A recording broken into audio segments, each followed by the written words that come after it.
Nanakot lang ang China pero wala namang kakayahang makipaggira.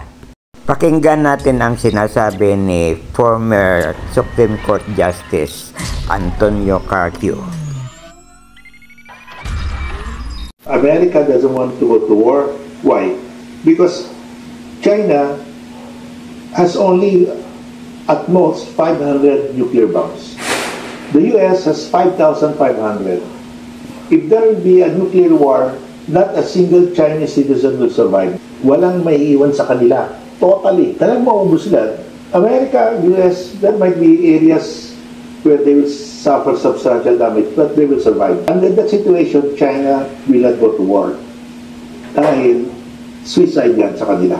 Ngayon, doctrine ng China sa three warfare doctrine nila, we will win the South China Sea without firing a single shot. How? Intimidation. We have the biggest standing army in the world. We have the largest naval fleet in the world. We have the largest Coast Guard fleet in the world. We have the largest submarine force. Tinatakot tayo.